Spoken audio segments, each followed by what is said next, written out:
E quando você vai até lá nos treinamentos, quando você entra, é criada toda uma atmosfera de encantamento. É um som alto, é um corredor com 500 funcionários batendo palma, é uma escola de samba, e você entra naquilo e fala assim, nossa, que pessoal motivado, porque a gente chega novo num lugar e entende que aquilo é a cultura.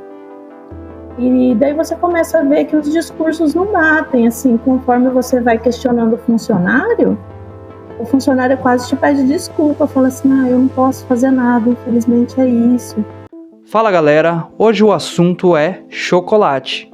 E qual que é o sabor? 100% amargo. Então se você está esperando aí uma trufa bem docinha, pode estacionar o unicórnio, que o conto de fadas acabou.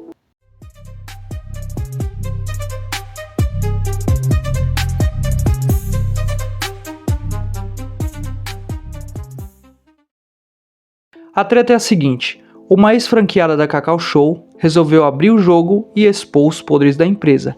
E aí a galera ficou tipo, ué, não era só vender trufa e ficar rico? Bom, então vamos lá, dar um play nesse Exposed, ou melhor, nessa doce amargura que tem dívidas, prints, rituais, vice-presidente batendo na porta e muita coisa esquisita. Hig big, hig big, hig big too. Hig big, hig big, hig big too. Assim, galera, para entender essa treta, a gente vai ter que entender quem é a personagem principal, como tudo isso começou. A Naira Alvim, ela trabalhava no mercado corporativo e aí ela decidiu abandonar tudo e falou, vou abrir uma franquia da Cacau Show. É claro que quando você abre o seu próprio negócio, qual que é a sua expectativa? Prosperar, enriquecer e viver aquele comercial de margarina, ou melhor, de chocolate. Mas parece que as coisas saíram um pouco do planejado. Prestei o vestibular na Universidade Estadual de Maringá, onde eu cursei economia. Depois eu fui para São Carlos, trabalhei em várias instituições financeiras e indústrias, sempre no setor financeiro. Trabalhei também em empresas públicas de grande porte no setor financeiro, devido à minha formação, à minha experiência. E a minha família aqui em Rancharia sempre foi do comércio. Meu pai foi comerciante por 42 anos até se aposentar. Eu comecei na franquia em 2019, 6 meses antes da pandemia. E a gente estava com uma perspectiva muito boa até de retorno. Pensou, vamos diversificar os investimentos, a gente já é do ramo de comércio. Pensei que seria mais uma experiência. Então a gente não era inexperiente no comércio, né? E quando começou, logo depois veio a pandemia e a gente passou por um cenário de exceção. Então a gente não teve, eu e meu esposo, a gente não teve assim a perspicácia de entender que algumas coisas já eram cultura e não, como eu posso dizer assim, uma exceção. Ela disse que mesmo vendendo bem, o negócio nunca fechava no azul e no fim das contas terminou com quase R$800 mil em dívidas. E quanto mais eu questionava, eu falava, isso não está certo. Essa cobrança aqui, ela impacta na minha rentabilidade. E a rentabilidade prometida da marca é outra. E as contas não batiam, a gente abria chamados e às vezes ficava no ar, ficava sem resposta ou com respostas vazias. Foi quando eu comecei a ter problemas, comecei a receber assim, respostas cada vez mais ríspidas, ameaças de não renovação de contrato, o que culminou para tudo e uma sequência de fatos que foi levando a loja à insolvência, inclusive. E o resultado? Começou a ficar ansiosa, com crise de pânico e pensou que tinha estragado o futuro da família inteira. E eu adoeci mesmo, e foi quando eu tentei colocar a loja à venda que a coisa piorou. Piorou muito porque quando você questiona, a retaliação vem, sabe, de uma forma muito ardilosa. Então vieram os famosos treinamentos da Cacau Show. Ela relata que o negócio parecia retiro espiritual. Tinha música forte, gente chorando, luz baixa e até uma galera vestida de branco. Quando a gente chega na franquia, é um som ensurdecedor e todo mundo batendo palma e adorando aquele cara, uma coisa frenética e tal. É difícil de entrar e estava quase impossível de sair, porque não conseguia uma saída decente. Eu só podia sair rompendo o contrato e devendo, sabe assim? Eu falei, eu não vou sair desse jeito. Virou um tsunami, porque daí o pessoal que fez a primeira matéria no Metrópolis colocou assim, franqueados relatam clima de seita. Mas a matéria falava sobre o livre, a vivência, essas taxas, tudo, e a dificuldade de sair do contrato. Só que daí começou a pipocar vídeo do cara num monte de ritual e levando o funcionário para ritual. E em vez de vir um comitê de crise e falar assim, não, gente, isso aí é pessoal do cara. Não, eles foram lá explicar os rituais. Aí pegou fogo, entendeu? E a Cacau Show? Disse que era vivência sensorial para fortalecer o propósito. Traduzindo, tipo coaching com som ambiente Spotify. Ela também conta que quem não participava dos eventos ou ousava questionar a empresa acabava sofrendo retaliações. De que forma? Recebia produtos com a validade curta, tinha limite de crédito reduzido, ou mesmo na hora do aperto, a empresa não fazia questão nenhuma de ajudar. Quando o meu gerente regional, quando eu questionei a taxa do cacau, que eu falei assim, eu não vou pagar, porque isso é tão absurdo, Gabriela, é como se eu comprasse um carro hoje, para entender a dinâmica. Você foi e comprou um carro hoje na concessionária, saiu com ele, te deram a nota fiscal. Mês que vem, alguém te manda uma carta e fala assim, olha, subiu muito o valor do aço, da borracha, então tô te mandando mais esse boleto aqui de 40 mil para você pagar. Olha o tamanho, não é absurdo? É absurdo até de falar. Eu tive até vergonha de explicar isso para algumas pessoas e a pessoa fala, não, isso está errado.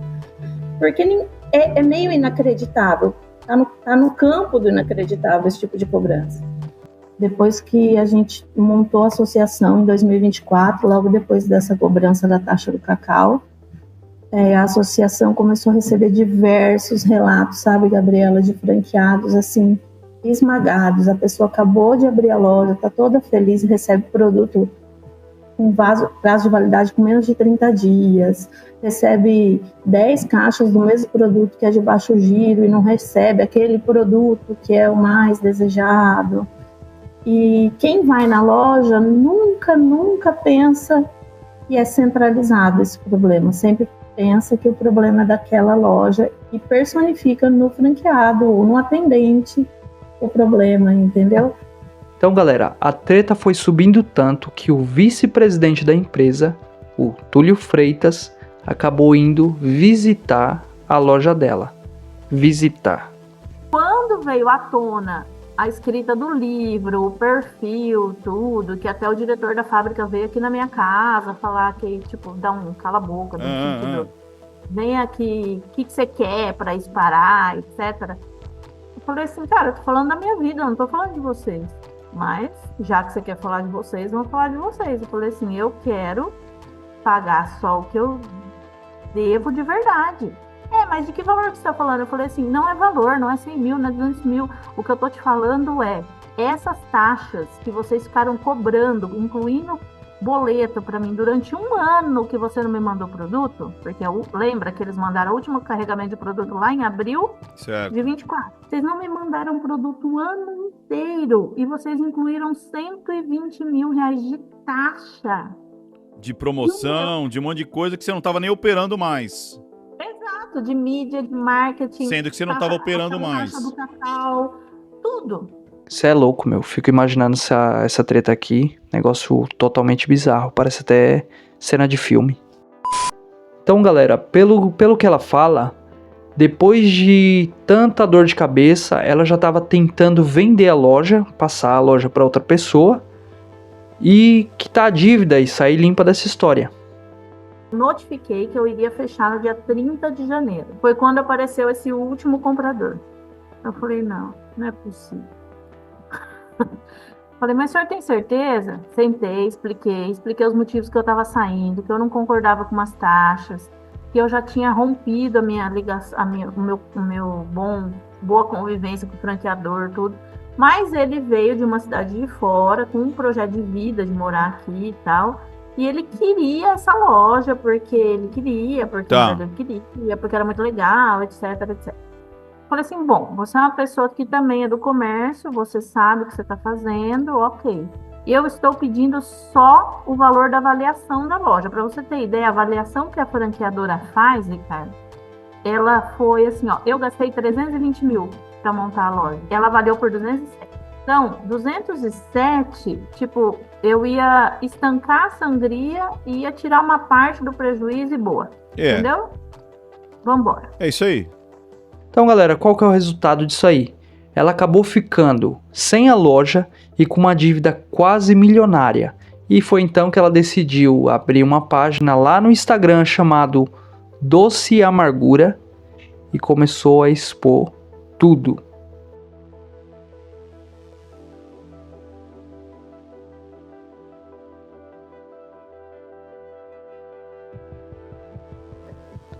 Já Cacau Show, em nota, disse que os treinamentos são voluntários, a política de troca existe e que não houve retaliação. Basicamente, tá tudo dentro do padrão, não temos nada a declarar. Então é isso, galera. A Naira, no fim das contas, ficou com uma dívida de quase R$1 milhão e você não vai gastar nada, não vai pagar nada e ainda não se inscreveu nesse canal e não deixou seu like. Ah, mas eu não gostei desse vídeo. Não se preocupe. Eu vou lá na Cacau Show, vou comprar um monte de trufa vencida e vou mandar pra tua casa. Então, já deixa logo o seu like aí.